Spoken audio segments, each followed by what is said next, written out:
Hola a todos. Recientemente me he interesado por las máquinas de soldar e incluso hice un inversor desde cero. El proceso completo de montaje, ajuste y pruebas ya está publicado en el canal. Recomiendo verlo. Encontrarás todos los enlaces en la descripción. Al ver este vídeo, un amigo me pidió que le dejara soldar con la máquina casera, y se sorprendió por el encendido estable y la suavidad del arco. En resumen, después de eso, me trajo su soldador de fábrica y me pidió que lo convirtiera en uno como el mío. Este es un tema para un vídeo aparte, y pronto mostraré cómo se mejoró este inversor de fábrica. Siento que tendré que lidiar con soldaduras más de una vez, por lo que se decidió crear un banco de pruebas para verificar las características de los inversores y su ajuste. Sabemos que en los inversores de fábrica el indicador de corriente no siempre muestra el valor real. A menudo son solo cifras, lejos de la realidad. Más tarde todo quedará claro.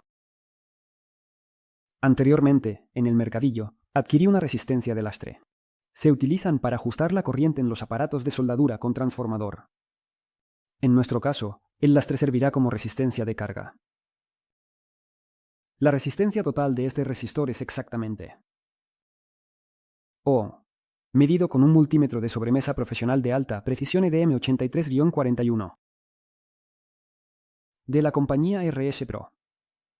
Este multímetro lo utilizo como referencia, ya que posee una precisión muy alta.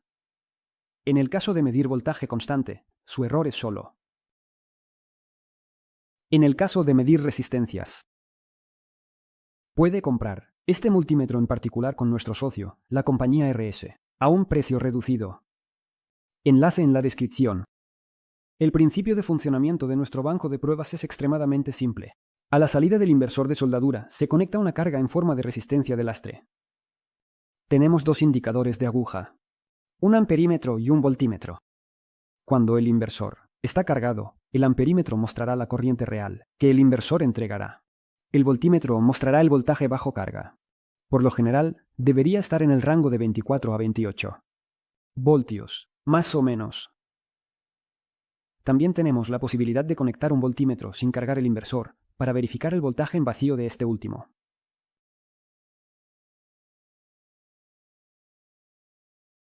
Si el voltaje en la salida del inversor es inferior a 30-40 voltios, el arco se encenderá mal. Si es superior a 70 voltios, ya es peligroso para el soldador. Si se necesita una verificación más detallada, por ejemplo, medir la eficiencia, cuánto consume el inversor de la red, obtener las características voltio-amperio, etc., se puede conectar al banco de pruebas un dispositivo auxiliar, un batímetro y un osciloscopio. En resumen, hacer un análisis completo. Creo que todos entienden perfectamente que nuestro banco de carga, al estar conectado al aparato de soldadura, se convierte en un calentador muy potente, ya que toda la potencia se transforma en calor. En la resistencia de lastre. Por ejemplo, si el inversor entrega una corriente de alrededor de 100 A, teniendo en cuenta el voltaje, eso ya son 2 kilovatios de calor. El balasto se calentará mucho, por lo que en el futuro, posiblemente, añadiré un ventilador potente aquí. La base del banco es una puerta de muebles soviéticos, donde se ubicará el resistor de balasto. Pegué un par de azulejos de cerámica, ya que el balasto se calienta intensamente. Pegué los azulejos con resina epoxi. Esta resina soporta temperaturas de hasta unos 150 grados. Pero experimentos posteriores mostraron que el azulejo casi no se calienta, ya que la superficie de contacto con la resistencia de balasto es pequeña. Los cables de alimentación son de cobre. Casi todas las conexiones están hechas con cable doble de 16 milímetros cuadrados, lo que elimina por completo el calentamiento de los propios cables a corrientes altas. Todas las conexiones están hechas con terminales de cobre estañado de potencia. El cable simplemente está sujeto. Inicialmente quería soldarlo, pero en algunos lugares el calor es muy alto y la soldadura podría derretirse. Por esta misma razón, quité el aislamiento de los cables. Después de completar el proyecto, los cables fueron cubiertos con laca transparente para que con el tiempo no perdieran su brillo original. Indicadores. Tenía a mi disposición voltímetros de aguja, iguales en características, pero necesitaban ser modificados. Voltímetros de 40 voltios. Necesitaba convertir uno de los voltímetros en un amperímetro para medir una corriente mínima de 200 amperios y dejar el otro como voltímetro, pero hacerlo de manera que pudiera medir voltajes de hasta 100 voltios. Afortunadamente, Tenía a mi disposición shunts de 100 amperios con una caída de 75 milivoltios. Los conecté en paralelo, obteniendo un shunt de 200 amperios. Solo quedaba modificar el propio indicador de aguja.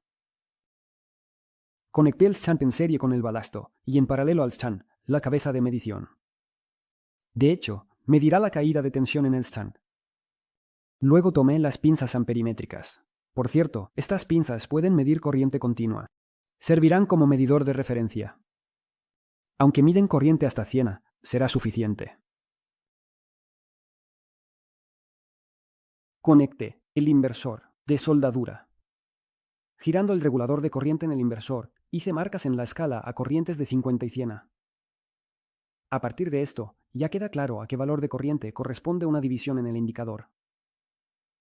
Basándose en los valores obtenidos, se creó una nueva escala. Aquí todo es muy sencillo. Hay que quitar la escala antigua, escanearla, luego trabajar en el editor, ajustar los tamaños necesarios, imprimir, y pegar la escala casera en lugar de la de fábrica. Antes de montar el amperímetro, es necesario verificar la precisión de las lecturas. En nuestro caso, como vemos, todo está bastante bien. Las lecturas son precisas. Una variación de unos pocos amperios no es crítica aquí.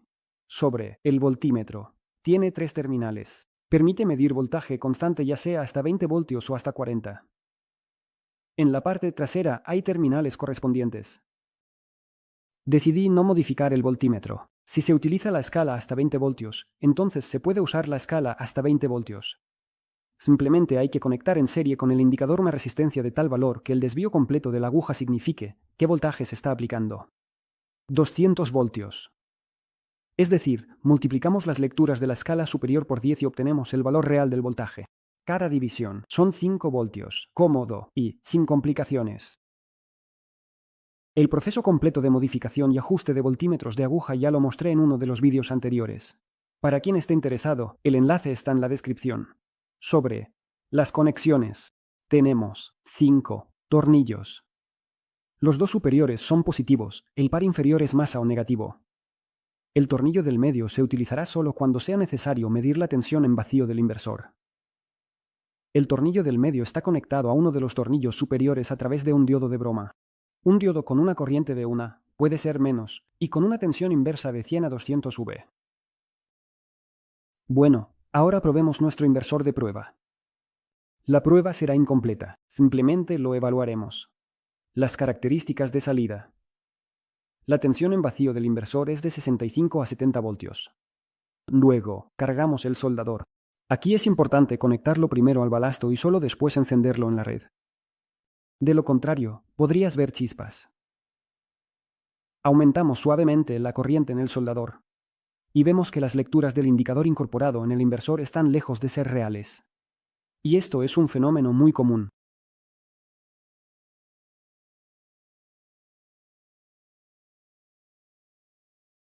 La corriente máxima declarada de este inversor es de 180, pero en realidad no entrega más de 150. Si se carga más, la tensión de salida cae por debajo de 15 voltios. Se puede ajustar, incluso calibrar el indicador. Habrá un vídeo separado sobre la modificación completa. La corriente de salida mínima es de alrededor de 40. Pensé que sería menos. Pero incluso a pesar de esa corriente considerable, el arco se enciende con dificultad. Precisamente este defecto es el que necesito mejorar, así como asegurar un encendido del arco más suave.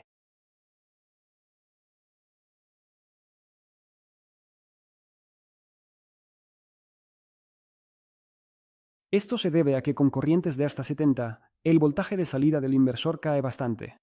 Y encender el arco es problemático. Con valores de corriente más altos, todo está bien. El inversor no tiene la función de antiadherencia que en teoría debería reducir la potencia si el electrodo se pega. Para verificar esta función, cortocircuité la salida del inversor a través de un amperímetro, pasando por alto la resistencia de carga. No noté una reducción de potencia. Definitivamente, este inversor necesita ser mejorado y ajustado. No voy a comprobar la carga máxima constante, pero si quieren, puedo hacer un vídeo aparte en el que muestre el proceso completo de verificación de inversores de soldadura usando este tipo de banco de pruebas. Y el equipo auxiliar. He estado probando este inversor durante un tiempo. Ahora, teniendo en cuenta la tensión de salida y la corriente en la resistencia de carga, se disipan más de 4000 vatios de potencia. Un calentador de 4 kilovatios, por cierto. El calor que emite es indescriptible. Aquí mismo, el barniz de los cables comenzó a quemarse parcialmente. Con esto, creo que es todo. Encontraréis todos los enlaces necesarios en la descripción. No olvidéis valorar este vídeo, suscribiros a mi Instagram y si tenéis alguna pregunta, podéis hacerla en nuestro grupo oficial. Todos los enlaces están en la descripción. Y con esto me despido. Como siempre, he sido Kasianake. Y hasta la próxima. Adiós.